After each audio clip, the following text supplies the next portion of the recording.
The story of Pullman Porter Blues is about, sons and fathers. It's a story about fathers and sons.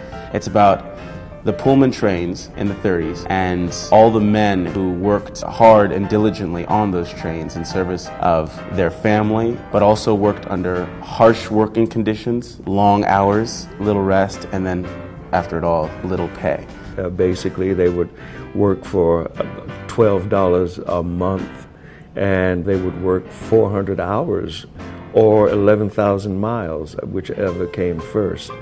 It was the reason why you have the African-American middle class.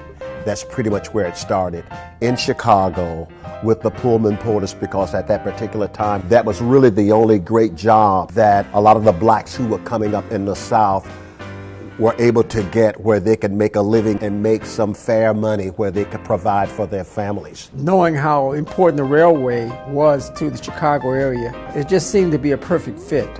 So we asked Cheryl West if she would be interested in doing the show in Chicago, and she says, yes, this is exactly what I wanted to do. I mean, this is home. Chicago is home, and this work is such a Chicago story, so that makes it even more exciting and fulfilling for me as an artist. So we started envisioning a completely revamped production of Pullman Porter Blues, starting with Ricardo Hernandez with the set design. I suggested that we revisit it and think about it at the Goodman. When Cheryl saw the design, she was so inspired, she started writing new scenes for the play. Not everybody can do that sort of Chicago speak by way of Mississippi, which is my work. But when I hear actors here, they know where the pauses are, they know where the beats are, they know how to do it. Everyone is so talented, and I think that when you work with people like we have in this show, it constantly makes me better and more excited, and can't believe I'm up there with everybody. Oh, this is going to be great fun.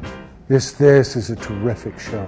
Terrific blues music, very compelling and interesting story. All of the unionization of the Pullman Porters actually is in a direct line to the Washington March and the entire Civil Rights Movement.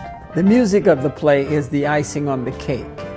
The cake is, of course, the story itself, but the icing of it is the blues and the fact that Chicago is a great fan of the blues. Well, a lot of times if you were a porter, you did have the blues, if you had to work like they did. I always knew the blues was going to be a big part of this play because the blues helps you say what you feel and feel what you can't say.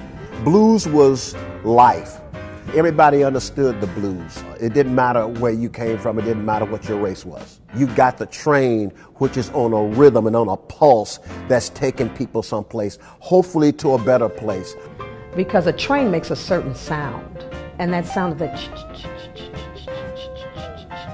in the African American culture is how we began music. It's by the beat of a drum. It's that one sound, and then it's the hit of the axe when you're building the tracks for that train to go on. That, to me, is what fuels this show. It's the music and the sounds under the train and the spirit of that carries this train on its journey.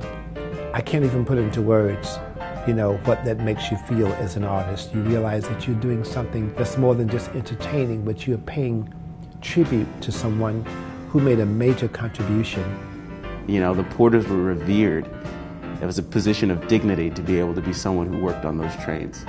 But at the same time, you were still under the foot of the man.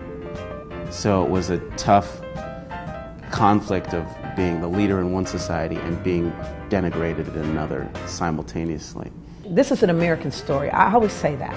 Because in some way, you will find if you go back and talk to your parents, your grandparents, you are connected to the Pullman trains. It's not just a great show, but it's the fact that the history of the Pullman Porters is a Chicago history, that it's embedded in this place, knowing that we get to tell this homegrown story, this necessary story, and we tell it here. It's a privilege.